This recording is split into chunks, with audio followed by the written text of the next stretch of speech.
Hay una historia en las escrituras que si me vienes escuchando hace tiempo sabes que es una de mis favoritas, me fascinó. La he mencionado en varios mensajes, es un episodio, la he mencionado infinidad de veces porque me fascina lo que ocurrió. Y se trata de la vez que el apóstol Pablo fue a Atenas, en Grecia. Atenas era el centro intelectual del mundo antiguo, era la ciudad de Aristóteles, Platón, Pitágoras, Epícteto, Sócrates, los pensadores de la época. Y a escasos metros al oeste de la Acrópolis se situaba una pequeña colina llamada Areópago, que nada tiene que ver con un aeropuerto, o colina de Ares, Areópago.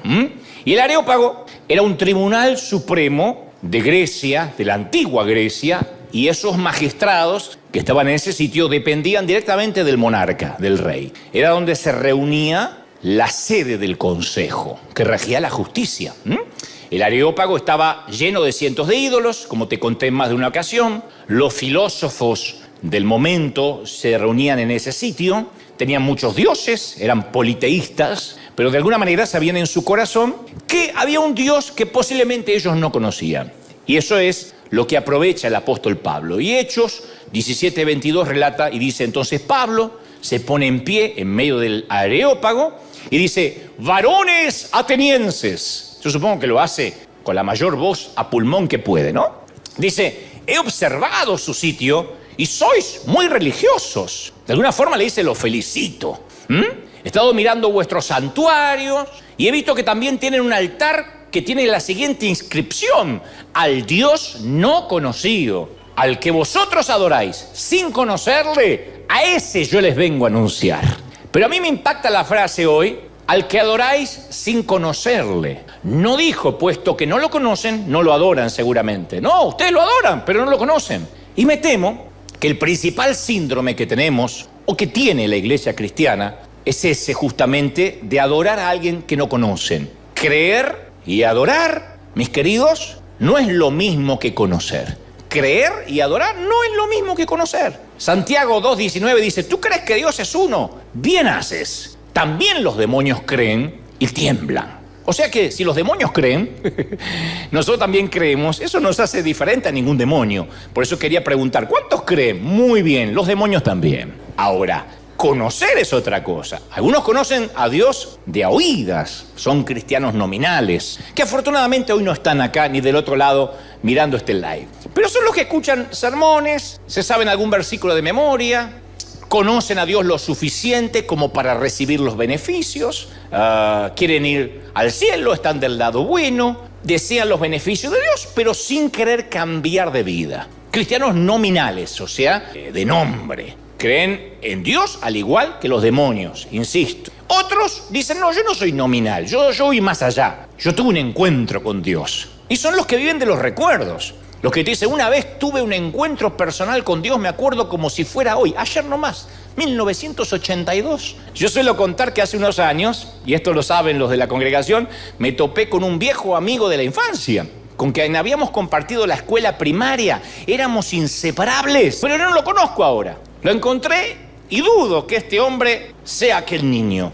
Y él me dice lo mismo, dudo que este hombre sea aquel niño, porque somos diferentes, porque la vida nos cambió. Entonces yo no puedo decir, tengo un amigo de la infancia. No, tuve un amigo en la infancia. Si me hubiese conservado en su mismo camino, hubiésemos estado en la misma ruta, quizá hoy seríamos amigos. Hoy no nos conocemos. Entonces no podemos vivir de algo que nos pasó ayer. Y también suelo contar mucho que una vez tuve un encuentro cercano con Leonardo DiCaprio. Viajamos en el mismo avión. Me acuerdo que me subí, ambos íbamos en primera clase y yo veía a las azafatas revolucionadas y yo dije, qué lindo, ya me conocen por el programa de televisión. Y estaban así que todo, y venían. Y yo no tenía la menor idea que el que estaba al lado mío exactamente, con una gorrita, era Leonardo DiCaprio. Es más, hasta dormí con él. Yo sé que suena feo eso, lo sé. Dante durmió con DiCaprio, era lo que faltaba. Pero sí, claro, porque cuando nos tocó dormir, yo nunca supe hasta que bajamos que era DiCaprio. Pero si alguien le hubiese dicho a Leo que mi encuentro conmigo, Leo, porque ya somos amigos después de pasar una noche juntos, ¡ya! Si alguien le dice ¿Te acordás del encuentro con Dante? No lo recuerda porque no tiene la menor idea que tuvo conmigo. Entonces yo pude haber tenido un encuentro con él, él no tuvo un encuentro conmigo. Entonces las historias con Dios se construyen de a dos, juntos. Construimos una historia con Dios. Juan 2:3 dice, ¿cómo sabemos si hemos llegado a conocer a Dios? Bueno, si obedecemos sus mandamientos. El que afirma, dice Juan, lo conozco, pero no obedece sus mandamientos, es un mentiroso, es un timador y no dice la verdad. Juan no da vuelta, no usa eufemismo para decir, no digas que lo conoces y haces con tu vida lo que quieres. Entonces es muy notorio la cantidad de gente que asiste durante años a una iglesia y no conoce a quien adora. Son como los atenienses, el Dios no conocido al que adoras. Yo me doy cuenta de esto por la manera que algunos opinan o escriben en las redes cuando ven la bendición en otra persona, aun cuando esa otra persona es cristiano. Como nunca han conocido a Dios, obviamente tampoco conocen su favor, cuando ven las bendiciones en otros, inmediatamente se lo asignan a Satanás. A mí me sorprende mucho. Lucas 11:15 dice que algunos de los religiosos le dijeron a Jesús, echa a los demonios por Belcebú. De modo que Jesús dice, ¿cómo un reino va a estar dividido? ¿Cómo un demonio va a echar a otro demonio? ¿Qué suegra va a echar a otra suegra? Nunca. Entre ellas se apañan. Bueno, no dijo lo de la suegra, pero para que se entienda la hipérbole. Entonces, no, tiene que hacerlo por Belcebú, porque no conocían el poder de Dios. Como no conocían el poder de Dios, creían que se trataba de Satanás. Por eso durante muchos años, cuando los creyentes veían las bendiciones en alguien, decía, seguro que hizo pacto con el diablo, porque creen que el diablo puede bendecirlos más que Dios. A mí me suelen aconsejar, el diablo te está dando fama, cuídate de no caer. El enemigo te está dando dinero, cuídate. Veo que el enemigo te está rodeando de lujos. O sea, ni se les cruza por la cabeza que yo podría estar recibiendo la cosecha divina de una siembra de tantos años. Ni se les cruza, este hombre está siendo bendecido por Dios. No, si tiene algo se lo dio el demonio. Como él no tiene nada, si a ti lo dio a ti, te lo dio Satanás. Entonces cuando los religiosos ven el favor de Dios en tu vida, empiezan a llenarte de amenazas, de advertencias para que te cuides del diablo. Y es porque le tienen más fe al enemigo que a Dios. Es porque conocen más al diablo que a Dios. Han leído más libros acerca de Satanás que acerca del Dios que dicen adorar y conocer. Hay una vieja historia de un pastor que le pidió a su congregación hacer una cadena de oración para que se cerrara el bar de la esquina que se llenaba de borrachitos. Y a la semana, una tormenta eléctrica y un rayo hace ¡pah! E incendia el bar. Y el dueño del bar, al enterarse que habían orado en la iglesia en contra de su bar, presentó una demanda contra la iglesia. La historia es verídica, aunque no lo creas. Y el dueño argumentó que la iglesia había orado para que caiga ese rayo. Y el pastor ante el juez dijo, no, nosotros solo oramos, nunca pensamos que iba a pasar algo así. Y el juez dijo, no puedo creer lo que escucho. Delante de mí tengo un dueño de bar ateo que cree en el poder de la oración. Y a un pastor que dice que su oración no hace nada. Tenemos que conocer a nuestro Dios. Y cuando conocemos a Dios, conocemos su favor. Yo crecí en un ambiente donde, al igual que los atenienses, durante toda mi infancia y gran parte de mi adolescencia adorábamos a un Dios no conocido. Crecí en una subcultura legalista que daba la idea que teníamos que ocultar los sentimientos, que necesitaban los sentimientos ser revisados antes de expresarlos. ¿Y cuál fue el resultado de todo eso? Que comencé a carecer de autenticidad. Me costó mucho a mí recuperar la autenticidad. Yo me crié con frases como, deje de reírse, usted está en la iglesia, esto no es para venir a contar chistes, ni menos para reírse. Nadie se reía en mi iglesia, jamás. A mi pastor nunca le vi una risa. Él, cuando yo era chiquitito, se habrá reído cuando fue al cielo. Acá no se rió nunca. ¡Qué falta de respeto en un lugar santo! Este no es un lugar para llorar, te decían también. Si no puede controlar sus emociones, vaya al cuarto y serénese. Tráguese esa rabia. No es de Dios sacarla afuera. Y esas voces me persiguieron durante mi juventud. Entonces yo de niño crecí rodeado de esos filtros espirituales que succionaban, reprimían la vida de la iglesia. Era como que Dios hubiese creado un mundo con sabores deliciosos, condimentos, especies exóticas, postres, pero en la iglesia solo se podía comer arroz blanco y sin sal. Era desabrida la vida de la iglesia. Las luces, las pantallas, la buena música, la escenografía, un piso lustrado, hasta el prepararse para predicar con excelencia, todo eso era propiedad del diablo. Fui a una iglesia donde había luces y había muchas pantallas, todo lo que le gusta a Satanás. Y a mí Y a mí también. Si compartimos la creencia con los demonios, no podemos compartir algunos gustos. Si un predicador, esto no me lo olvido más, se preparaba intelectualmente, que ustedes veían que tenía un buen léxico, buena dicción, inflexiones en la voz, ahí sospechábamos, usa vanas filosofías humanas, no tiene unción. Porque para nosotros unción era pasar al estrado sin saber qué decir, llenar los huecos vacíos con gritos, con frases trilladas, yo no sé por qué estoy diciendo esto, retar a la gente, exhortar. Si te preparabas, eras alguien que no dependías del Espíritu Santo. Entonces nuestra iglesia era en blanco y negro, no tenía matices. Leonardo da Vinci dijo alguna vez, la persona promedio mira sin ver, oye sin escuchar, toca sin sentir, come sin saborear, inhala sin percibir y habla sin pensar. Entonces, antes que se abran los ojos de nuestro espíritu, nuestro mundo siempre es en blanco y negro. Yo provengo de un mundo en blanco y negro. Eso científicamente se llama acromatopsia. Me encantó ponerle este título al mensaje porque ningún religioso lo pudo criticar porque no tenían cuerno qué idea significaba. Y empecé a poner nombres así. Uno me puso, te reprendo por las dudas, porque no sabía. La cromatopsia es un fenómeno muy interesante para los genetistas. Es una peculiaridad genética. La cromatopsia también se llama monocromatismo. Es una enfermedad congénita que consiste en una anomalía en la visión, a consecuencia de la cual solo se pueden percibir el blanco y negro y las tonalidades de los grises, porque no se ven los colores. Porque la enfermedad está producida por una alteración en los conos. Nosotros tenemos millones de conos en los ojos. Las células fotorreceptoras de la retina, que son las que son sensibles al color. Nada que ver con el daltonismo, que es confundir los colores.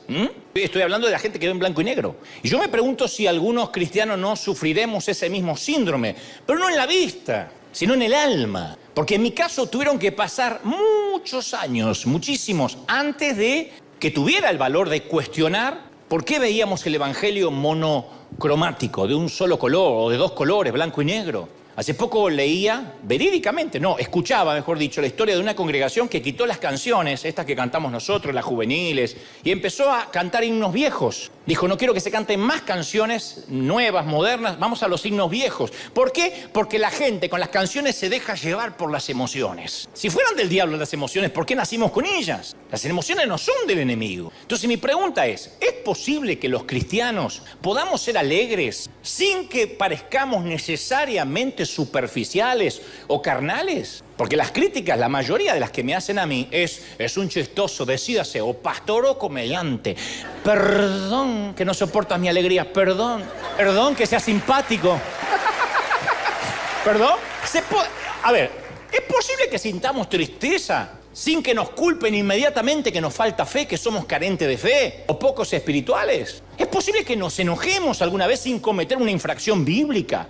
Claro, si vemos a Dios como un filósofo estoico, impasible, inconmovible, vamos a suponer que tenemos que ser iguales. Pero si uno va descubriendo un Dios expresivo que muestra toda una amplia gama de emociones, entonces nuestra vida opaca, gris, en blanco y negro hasta ofende. Es una aberración hacia nuestro Dios. Si uno abre el libro en el primer capítulo de Génesis, no vas a pasar mucho tiempo sin tropezarte con un Dios que se alegra, se deleita en lo que crea. Después de cada día de la creación, la Biblia dice que él caminaba unos pasos hacia atrás y decía, perfecto, me gusta lo que cree, me deleito en el resultado.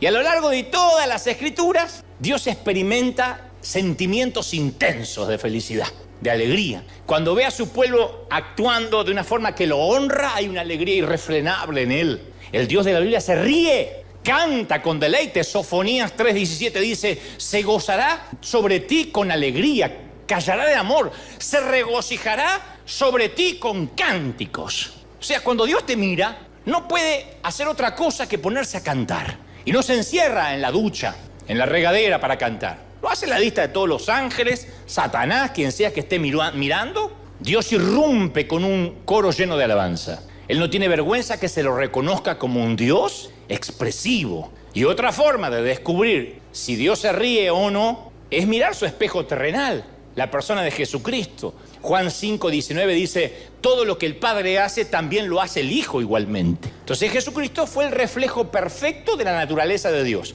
¿Viste cuando uno ve a un muchacho o una muchacha y se salió al Padre? Tiene las mismas salidas del Padre, los mismos tips. Bueno, esto es igual. Jesús salió al Padre. Si uno quiere decir, ¿cómo será Dios? Como el Hijo.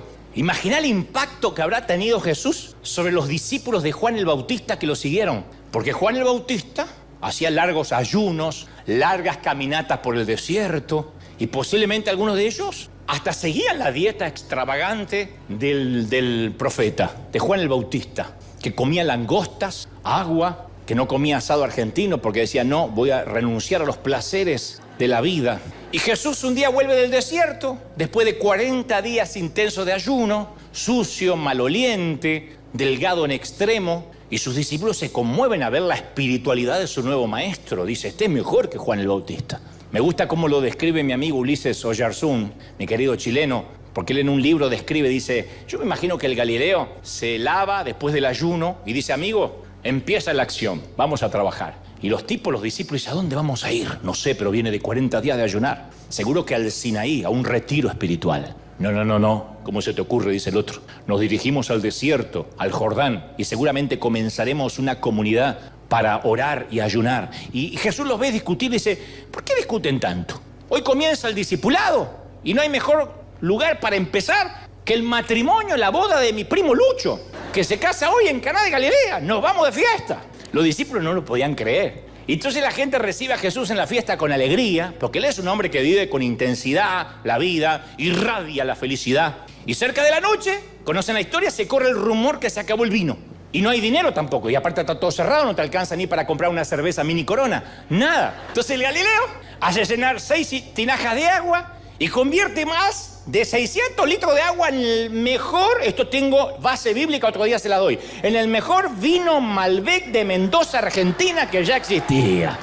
Acá creen cualquier cosa. Y yo imagino la mirada de Jesús cruzándose con los pávidos jóvenes que lo siguen.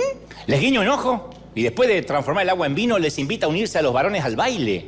Todos abrazados, saltando, cantando, porque la fiesta de bodas es el símbolo de la era mesiánica. Recién comienza y el vino, que simboliza el gozo, la alegría, había sido renovado. Así que esto sigue. Se acaba el vino, se acaba la fiesta. Algunos saben de esto, porque estudiaron la Biblia.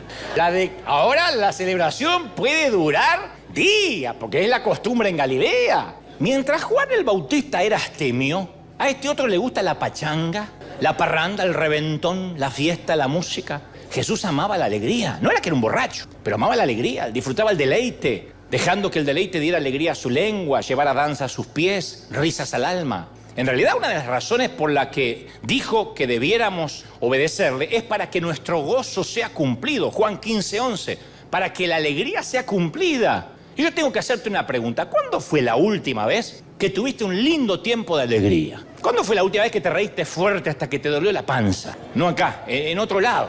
¿Cuándo fue que dijiste, yo la verdad que la pasé bien, pero no a base de alcohol? Porque están los que están buscando la licencia para pecar diciendo, ay, ¿viste lo que dijo? No, estoy hablando de alegría sana. De disfrutar, de bailar, de pasarla lindo. Es decir, tengo a Cristo en el corazón, Dios me ha dado salud. ¿Qué más puedo pedir? En Mateo 11:16 se registra una crítica que los líderes religiosos le hacen a Jesús y hasta le ponen un sobrenombre, glotón y borracho. A Jesús le decían glotón y borracho, vive comiendo. Cuando lo vemos, fuimos a visitar su Instagram y tiene toda foto comiendo y chupando.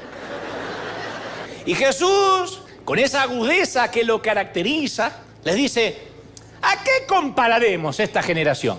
A mí se me ocurre que es semejante a los muchachos esos que se juntan en la plaza y dan voces a los compañeros diciendo, os tocamos flautas y no bailaste, os endechamos y no lamentasteis. ¿Por qué? A ver, vino Juan, que no comía, que no bebía, que era aburrido, y dicen, tiene demonio.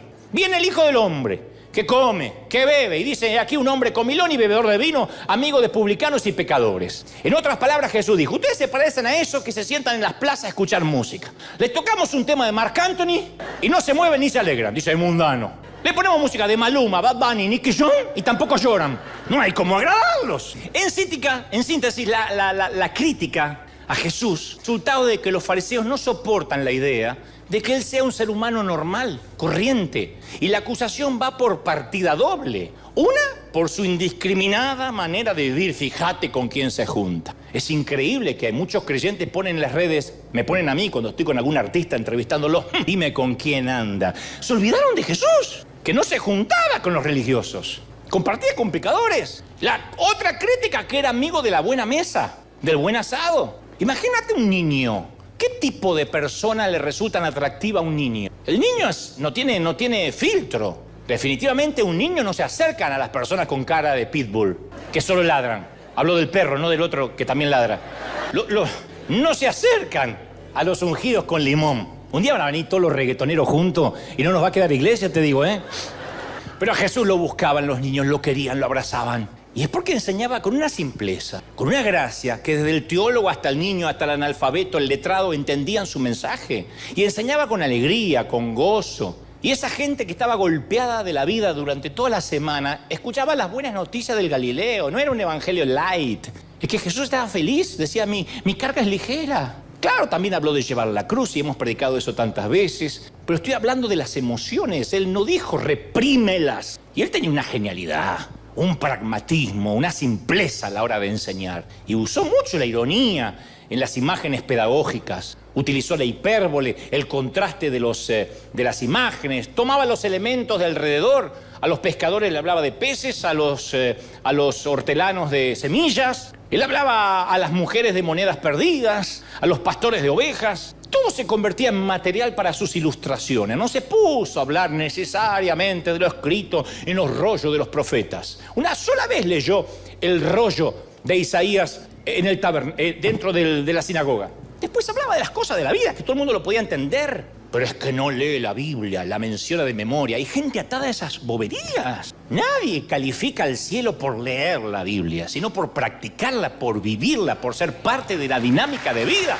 Alguien tiene que decir amén. Y a Jesús lo acusaban de borracho, de glotón, porque la envidia de los fariseos era tan grande porque se estaba ganando el corazón de la gente. Y se lo acusó de ser un hombre alegre. A Jesús se lo acusó de ser un hombre alegre. Y pasaron 2022 años. Y yo pregunto, ¿de qué se acusa a los evangélicos hoy? ¿De qué se los acusa? A los cristianos, ¿de qué se los acusa? ¿Se nos acusa de ser personas demasiado felices? ¿No discriminatorias? ¿Se nos acusa de ser como Jesús escandalosamente inclusivos? Fíjate que en todas las iglesias cristianas reciben a todos y todo es una alegría y todo es fiesta, ¿de verdad?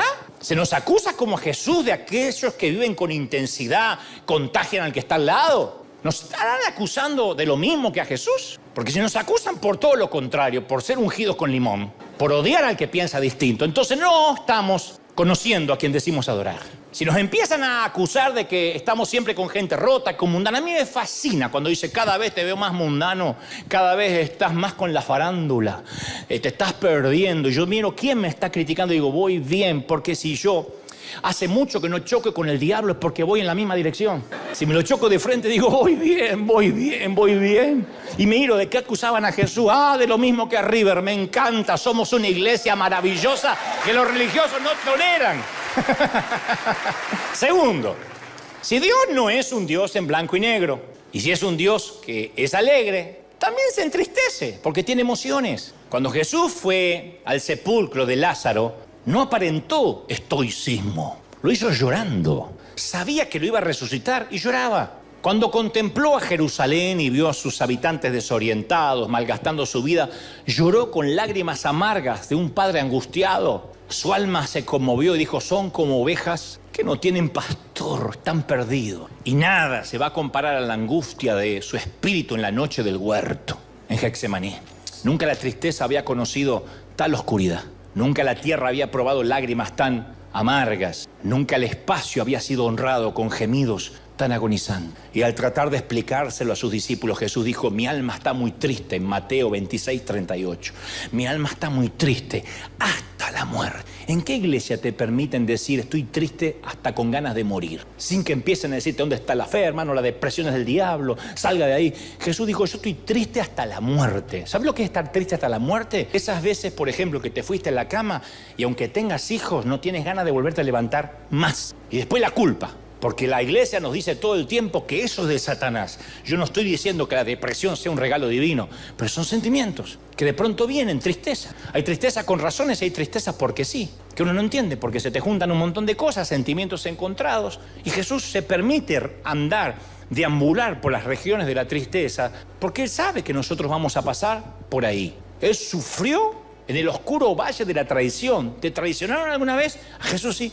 Atravesó las frías montañas de la deserción, que alguien te deje. Juró estar toda la vida contigo y luego terminaste en una corte para decir que las vidas continuaban de cada quien, cada uno por su sitio. Y ni una sola vez, Jesús sugirió siquiera que la tristeza no era apropiada, que había que ponerle límites, acicalarse, ponerse una sonrisa artificial para ir a la iglesia. No, Él no dijo, esta no es la forma de mostrar fe, hay que demostrar gozo siempre, tengo que quererme más. No, yo a veces veo desde hace unos años que están de moda los coach, que te dicen no llores, quiérete, ámate, empodérate, echa fuera la tristeza. Y hay una plétora de coaching que considera tener la respuesta para todos. Y esto implica desconocer que somos seres singulares, que sí, compartimos ciertas generalidades como humanos, pero cada uno tiene sus historias, sus vivencias, sus realidades. Fíjate la mamá de hace un ratito que vimos en el video. Mirá la realidad de esa mamá. La nena le cortan el bracito porque tiene cáncer, se la saca al juzgado porque no tiene donde dormir. ¿Y qué le vas a decir? Empodérate, mujer. Vamos, sonríe. Que no tengo mi hija, vamos, eso son estupideces, vamos, mira para adelante. ¿Cómo le vas a decir eso?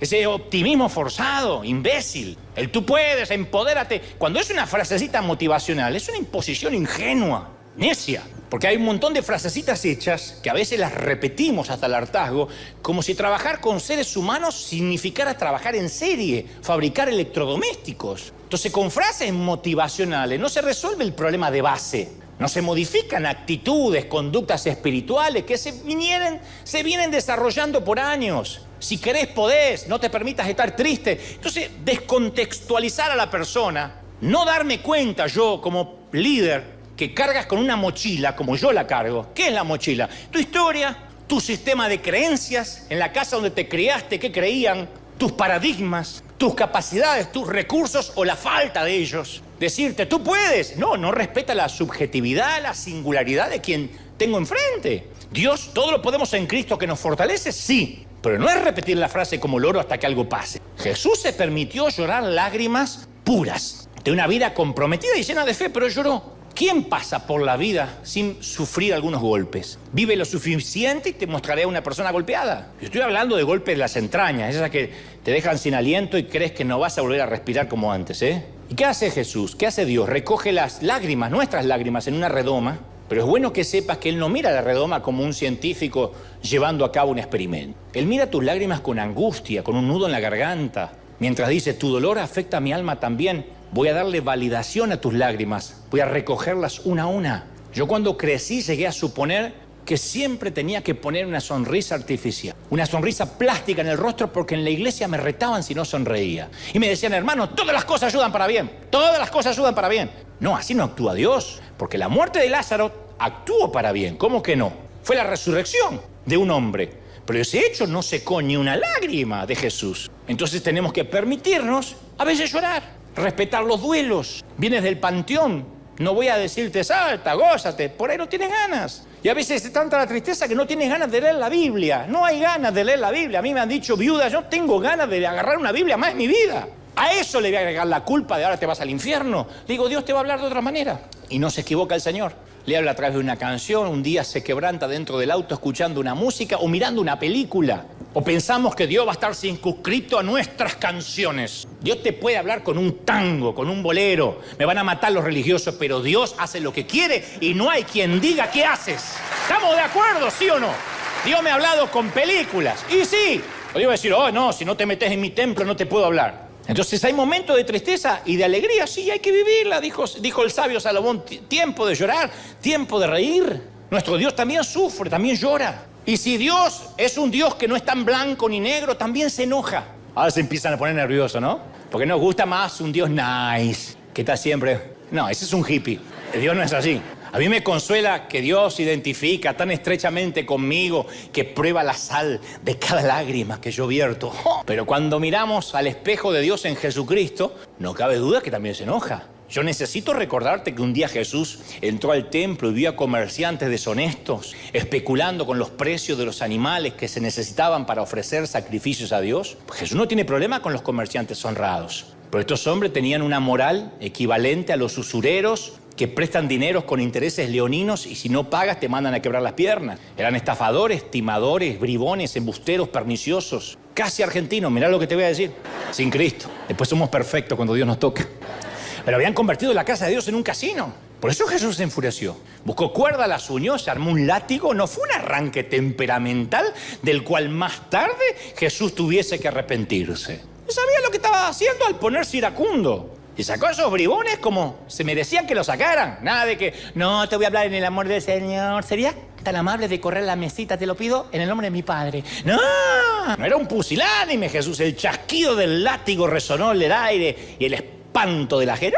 Me puedo imaginar a los discípulos, mirá, Jesús enojado. La gente tenía dos posibilidades. O desalojar la casa de Dios o enfrentar la ira del Hijo. Y nosotros, mientras que nos resistimos a pensar en un Dios enojado, uno dice, no, pero me cuesta pensar así. Hay otros que caen en la trampa de creer que Dios vive enojado. Que Dios tiene un desfasaje hormonal. Que a veces está en uno de esos días y te liquidó. Perdón, pero tenía que matar al de al lado y como mi mano es grande maté a los dos.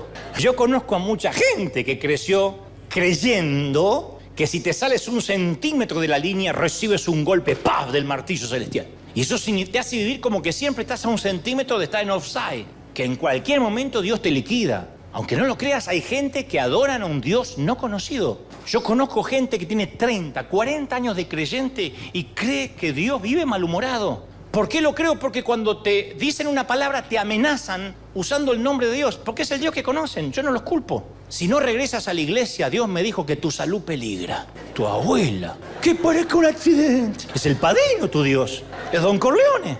Pero es el Dios que conoce. Si sales de mi cobertura pastoral, no te doy garantía de que tus hijos no van a ir al infierno.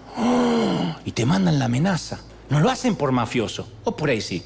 Lo hacen porque creen que ese es Dios. Porque así creen que funciona con ellos.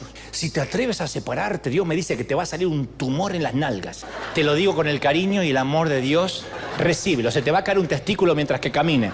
Si se te cayó al que se rió, no fue por una maldición, ¿eh? Yo suelo contar que uno de estos manipuladores una vez me llamó. Llamó a nuestra oficina y dijo, dice el Señor. En ese entonces estaba Norma, una muchacha muy querida ahí de secretaria, y dice, Normita. Porque disfrazan con amor la amenaza. Igual que los mafiosos. Los mafiosos matan a un tipo y van a orar a la iglesia. En nombre del Padre, Hijo y Espíritu Santo. Vela en cristiana sepultura. Son igual, los que conocen a ese tipo de Dios. Entonces dejó en el contestador, dígale a Normita al hermano Dante, que por cuanto no aceptó la invitación que su siervo era él, que su siervo le hizo para venir a mi país, con todo el dolor del alma, él me dice que se llevará 2 de sus hijos en una muerte trágica. Dios se lo lleva, por cuanto no aceptó la invitación de venir a predicar a mí. O sea, no le acepté la invitación a él, me mató 2 hijos, Dios, así nomás. Siempre digo que debería haber una ley para condenar a estos tipos, para demandarlos, que usan a Dios para sus amenazas cuasi mafiosas. Ahora, cuando eres padre, ¿imaginas, por muy indignado que estés, amenazar a un hijo así? Decirle, te voy a matar, voy a orar para que te salga un cáncer porque no arreglaste tu cuarto, de verdad. Y si ustedes son padres humanos y saben dar buenas dádivas siendo imperfectos a vuestros hijos, ¿cuánto más vuestro Padre Celestial? ¿Qué tiene que poner manzanita para que entendamos? Pero siempre está un pecado y pierdes el trabajo, eres desalojado de tu casa o vas a contraer una enfermedad incurable. Eso no cuadra con lo que la Biblia dice acerca de la ira de Dios. El Salmo 103:8 dice, es lento para la ira. O sea, su disposición fundamental para nosotros es de amable delicadeza. ¿Cómo vamos a hacer enojar a Dios? Bueno, la Biblia también da pista de qué hace enojar a Dios. Hebreos 10:26 dice, si alguien peca deliberadamente rechazando al Salvador. En otras palabras, la mejor manera de hacer indignar a Dios es mirar la cruz, ver lo que hizo Jesús y decir, ¿a quién le importa? Yo no necesito un Salvador. Pero al mismo tiempo esa ira se calma con un suspiro cuando alguien se humilla arrepentido. Ese es el Dios que yo conozco. Un Dios que dice, si tú arrepientes, yo estoy como un papá. ¿Qué papá no va a recibir al hijo por más lío que haya hecho su hijo? Y si este no es un Dios en blanco y negro, también es dulzura. En una ocasión yo estaba atravesando unas pruebas difíciles y la gente no suele decirme muchas cosas a mí. Porque, digo, aún los que están cercanos a mí no me dicen qué lindo esto, celebro tal cosa, porque todos creen que alguien más me lo está diciendo. Entonces la gente dice, ¿qué le voy a decir si todo el mundo lo debe decir? Y a veces no escucho ni las críticas ni los aplausos, no escucho nada. Y no tengo retroalimentación de nada. Y como todo ser humano, a veces me siento solo o que estaré haciendo lo correcto. ¿Alguien será bendecido con esta palabra? ¿Me habré preparado lo suficiente? ¿Habré estado calibrado con el corazón de Dios? Hay veces que me tengo cientos de preguntas. Tampoco me voy a ir al estacionamiento a recibir la gente a que me llenen de halago y me digan cosas lindas. No, pero como no puedo llegar a todos y no todos pueden llegar a mí, nunca me entero de muchas cosas. Y un domingo, un amigo me lleva a un lado y me dice, me miró con esa clase de mirada que solo pueden mirarte los amigos y me dijo, Dante, yo no te quiero por cómo predicas, ni por lo que haces o lo que dices. Yo te quiero como persona, porque eres un buen tipo. Eres un buen amigo, el amigo que todo hombre quisiera tener. Y si algún día necesitas algo, quiero que sepa que lo haré, sea lo que sea. Haré lo que sea para suplir esa necesidad. Nunca tuve que aprovecharme ni usar ese ofrecimiento. Pero mientras que él me lo decía, se me hacía un nudo en la garganta y en mi espíritu sentí un impulso de orar y decir, Señor, ¿me estás dando un abrazo a través de él?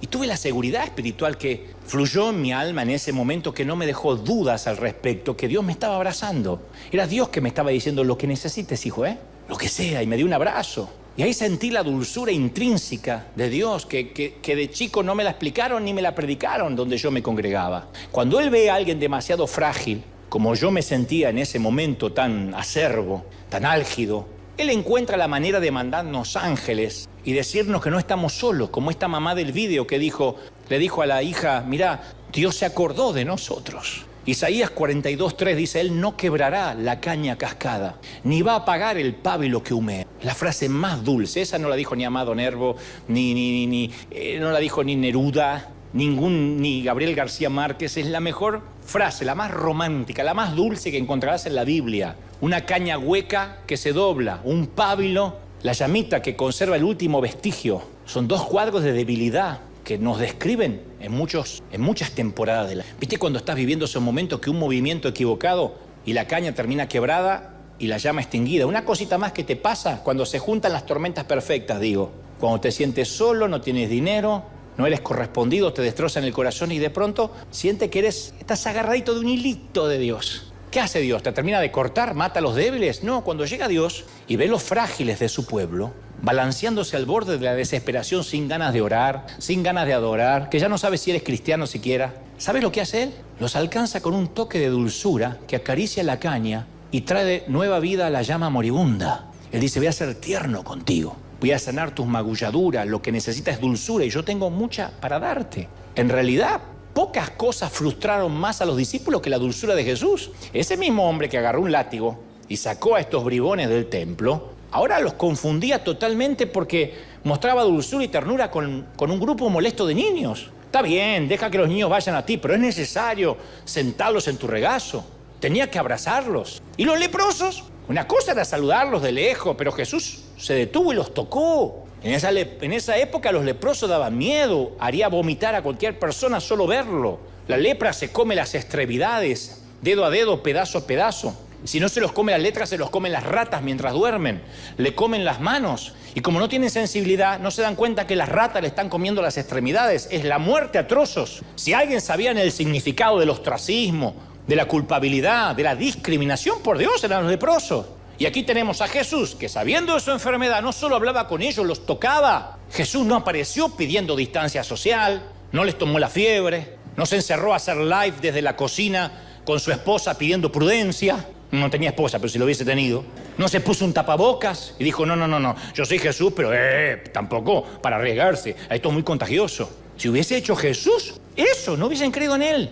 No dijo, no, pero con esto no se puede jugar. Y con lo otro sí se podía jugar. Entonces, cuando Jesús extendía los brazos alrededor de esas preciosas almas atrapadas en cuerpos que se iban descomponiendo, era el primer abrazo que algunos habían recibido en 10, ¿qué digo en 10? En 20, en 30 años. Los abrazaba. No le sanaba solo la lepra, sino el alma. Le mostraba afecto, ternura. Esta gente quizá no habían sido abrazados desde el seno de la madre. Ese es el lado tierno que muchos no conocen del Dios al que dicen adorar. Y algunos necesitamos eso porque solo hemos tenido asperezas en la vida, porque nos lastimaron nuestros adultos, nuestros padres, nuestros líderes. Sea que hayamos sido maltratados por un padre, por un cónyuge o incluso por un pastor, hay gente que lo único que conoció es escarnio, castigo, mofa, bullying. Llegas a la iglesia y te dan más de eso. Y Dios dice, no, en una relación conmigo vas a conocer mi dulzura. Y esa dulzura va a satisfacer tu necesidad de afecto, de cariño. Él te va a abrazar, Él te va a dar cariño, no te va a pedir que cambies, Él te va a abrazar. No me importa lo que otros digan con este mensaje, está llevando a los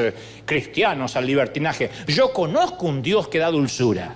que yo quiero orar y digo, Señor, no sé qué orar. Dios me dice, no ores, abrázame.